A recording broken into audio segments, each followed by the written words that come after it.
Okay, so according to the alternate translation listed down here, which is probably actually more accurate, when Saul had reigned over Israel for 2 years, he chose 3,000 men from Israel. 2,000 were with him at Michmash in the hill country of Bethel, and 1,000 were with Jonathan, that's his son, his grown son, at Gibeah in Benjamin. The rest of the men he sent back to their homes. Jonathan attacked the Philistine outpost at Gibeah, so he's taking the initiative. The son of the king, the prince, is taking the initiative to attack the Philistines. And the Philistines heard about this. Then Saul had the trumpet blown throughout the land and said, "Let the Hebrews hear." So all Israel heard the news. Saul had attacked the Philistine outposts, and now Israel had become a stench to the Philistines. Actually, Jonathan did.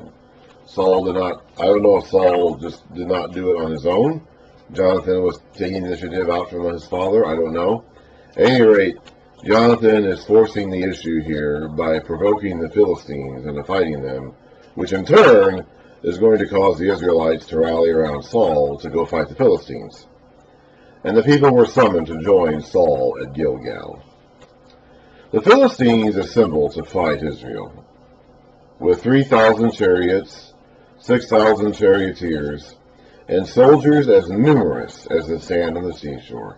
This, of course, is an exaggeration. It's hyperbole. It's just a figure of speech. We should never get too caught up on this whole numerous as the sand on the seashore stuff. Of course, if they really wanted to, they could have numbered their soldiers. Back in the book of Numbers, Israel did number its army. That's just a phrase. This is a comment. It's just a figure of speech. They went up and camped at Michmash, east of Beth Aven. When the men of Israel saw that their situation was critical, and that their army was hard-pressed, they hid in caves and thickets, among the rocks, and in pits and cisterns. That's pretty bad if you have to hide in a pit to avoid the enemy. Some Hebrews even crossed the Jordan to the land of Gad and Gilead. Remember those tribes east of the Jordan? They're still over there. Apparently, some of these Hebrews thought it was safer to go be with them than be here fighting the Philistines on the actual Promised Land territory. So you can kind of still see that there is a gap between the tribes of Israel. Those tribes in the east of the Jordan River are somewhat isolated from the rest. The tribes in the south are also somewhat isolated. Judah and Simeon in the south are also kind of isolated from the rest. And there's going to be a north to south divide eventually, if there isn't already. You know, we've kind of had references to Israel and Judah being separate entities already a few times in this text. And that may be written with an awareness later on of the split that's going to happen. That could be. So whoever edited this to its final form may have included that with a knowledge in his mind already of the split that's going to be formalized in the days of Rehoboam, Solomon's son. Maybe. Or it could just be referencing that even that they're most united, they were never really united. There always was a gap. That could be too. So here we kind of see that hint of a gap. The tribes east of the Jordan kind of have their own thing going on and are not completely on board with what's going on west of the Jordan, which is the actual Promised Land. Saul remained at Gilgal. By the way, Benjamin itself is kind of centralized. Okay, Benjamin is north of Judah, south of Ephraim, which will be the dominant tribe of the north when the kingdom does split. Benjamin will end up siding with the south. In the end, Benjamin will be with Judah in the south, and Simeon, which is basically within the territory of Judah. But as it is right now, Benjamin is sort of the central located area because it borders Judah on the south and Ephraim on the north, which is possibly part of the reason why Saul was the first king, because he was kind of in the middle of all these things. Anyway, Saul remained at Gilgal, and all the troops with him were quaking with fear. He waited 7 days, the time set by Samuel, but Samuel did not come to Gilgal, and Saul's men began to scatter. Now this goes back to what Samuel said back in chapter 10, when he was giving, I don't really know exactly how this series of events worked, But when he was talking to Saul initially, they met each other in Samuel chapter 9. Saul went to the city to look for his donkeys, found the seer who was Samuel, and they had their feast, their conversation, the anointing. The next day, Saul left, and Samuel and him talked to each other as Saul was about to leave. And Samuel gave him a series of signs to pay attention to as he left the town, to confirm to him that he was king. Those predictions that Samuel uttered were meant to, when they came true, were meant to be signs to Saul to confirm to him that what Samuel was saying was true and that he really was anointed by God to be king. And so he gives him three different signs. This is in chapter 10, starting in verse 1, going on down. He talks about meeting two men near Rachel's tomb, then going on from there, meeting three more men who are going up with gifts to the altar, and they give him stuff. And then he's going down to Gibeah, and there's going to be people coming down. He's going to prophesy wherever. Those are three separate signs. Then, at the end, in verse 7, it says, once these signs are fulfilled, so these three confirming signs, do whatever your hand finds to do, for God is with you. Then he goes on to say in verse 8, go down ahead of me to Gilgal. I will surely come down to you to sacrifice burnt offerings and fellowship offerings, but you must wait 7 days until I come to you and tell you what you are to do. So that seems to be what this is referring to. So, I guess Samuel gave him these three signs, these three predictions that are going to come true that day when he leaves Samuel and goes off on his way and all these things happen. And the Gilgal thing, I guess, is going to be a little bit later, sometime in the future, after he's become king and he's been in the middle of fighting. It seems like it. Or is that prediction of the Gilgal, is that being smashed into the conversation that Samuel and Saul were having at that? I don't know. I mean, I really don't. There's a lot of weird stuff about the way the narrative flows here in this book of 1 Samuel, and I just don't know exactly. As I said earlier, in the Hebrew mind, the narrative is not as important. Like the sequence of events, the recording of events, is not as important as the theological significance of those events. So simply recording facts or simply writing down about things that happened, it just is not as big a deal to these Hebrews as it might be to you or me today. It just isn't. So I don't know exactly how to parse through that speech that Samuel was giving Saul there. However, it seems as though this text here, back in 1 Samuel 13, is referring to that. Whatever they had that conversation about waiting at Gilgal, however that was presented to Saul, whether it's exactly as 1 Samuel 10 portrays it or a little bit different, I don't know. But it seems to be what this is talking about here in 1 Samuel 13.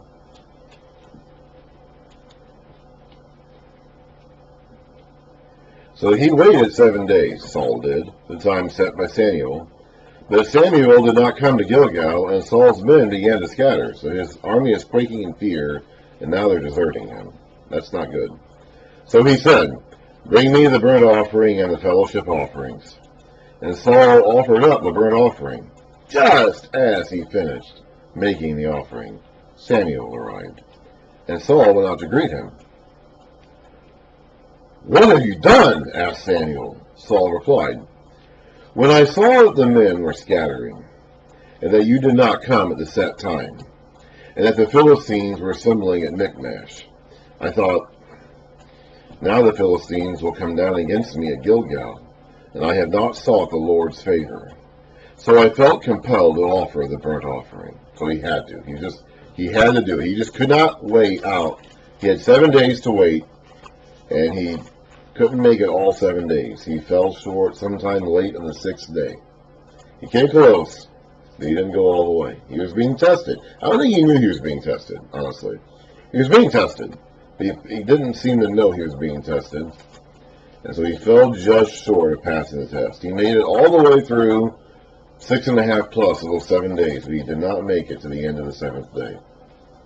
And because of that, Samuel was going to say this to him. You acted foolishly, Samuel said. You have not kept the command the Lord your God gave you. If you had, he would have established your kingdom over Israel for all time. Oh. See what happens when you don't pass the test? Even if you're not already being tested. I'm not sure if Saul knew he was being tested. I'm not sure. I don't think he did. I don't think he was cognizant of that. Even if you're not aware you're being tested, if you just, you're so close to passing the test, and he did not pass the test. But now your kingdom will not endure. The Lord has sought out a man after his own heart, and appointed him leader of his people, because you have not kept the Lord's command. Then Samuel left Gilgal, and went up to Gibeah in Benjamin. And Saul counted the men who were with him. They numbered about 600. Saul makes no response to this that we can see. I don't know why Saul didn't respond to this at this point in time. Maybe it just didn't occur to him. Maybe he didn't listen to him. Maybe he didn't. I don't know. He will respond to it later. We're going to go through a similar section like this in a couple of chapters, and Saul will have a response to that. But he doesn't have a response to this. I don't know why. He just doesn't for some reason. He just doesn't seem to acknowledge what Samuel is saying to him here at all. What Saul did wrong, by the way, in case you were wondering, is he offered the sacrifices himself. The kings were not allowed, and we'll see this again later on, to offer the sacrifices because they weren't of the proper tribe. Only the priest could offer sacrifices. Now, if you as the sacrificer, as the worshiper, going up to the tabernacle or the tent or the temple to make the worship, you were involved, of course, in the sacrifice. I mean, you're the one offering the sacrifice. You were bringing the animal to the altar, and you had certain roles. You were the one who actually had to kill the animal, for example. But it was the priest who officiated the sacrifice.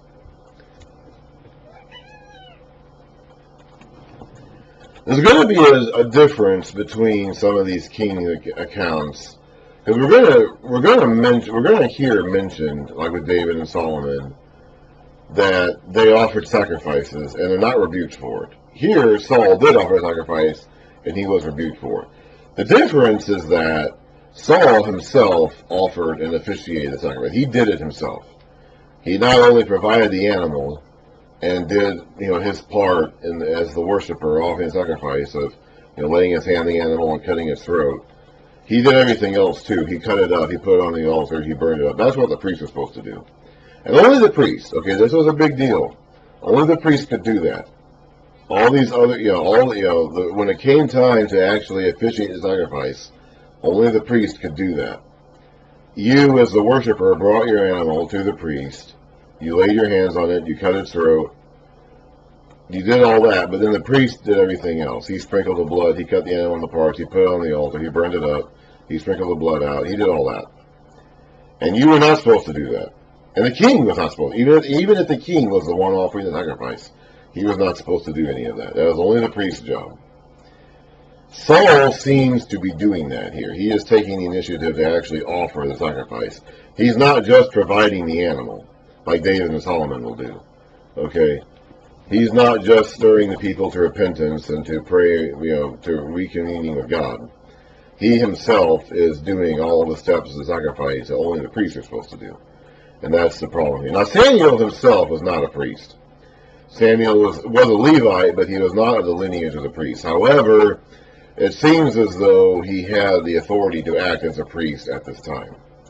The text never really states how he received this authority. God does not rebuke him for it. No one rebukes him for it. I don't know exactly. Again, I mentioned several possibilities. The fact that he may have been an adopted son of Eli. The fact that the entire priesthood was in disarray at this point. So maybe just, desperate times over desperate measures. The Ark of the Covenant wasn't here. It was not. The tabernacle didn't even exist anymore at this point. Everything was in disarray. So, maybe Samuel was just granted clearance to act as a priest in these strange times, officially. I don't know. He did apparently have the authority to act as a priest. He rebuked Saul for offering sacrifices because Samuel, was supposed to do that, even though Samuel himself was not of the line of the priests. But however, and the text does not explain how, Samuel had the authority to act as a priest at this point in time. So he was the one who was supposed to do that. And he was going to do that, but Saul did not wait long enough for him to arrive. Saul failed the test. But Saul doesn't seem to have any reaction to that at this point, for whatever the reason. Anyway, they're still fighting. Samuel has left. He's gone. But Saul is still fighting.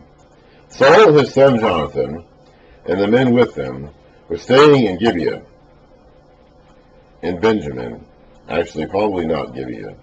Probably Geba. Samuel went to Gibeah, and Samuel and Saul are not together right now. These are two separate places. Geba and Gibeah, at least in the way I'm pronouncing them in English, are two separate places. Samuel has left Saul.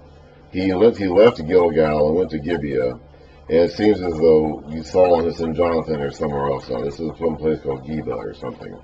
In Benjamin, while the Philistines camped at Michmash. Raiding parties went out from the Philistine camp in 3 detachments.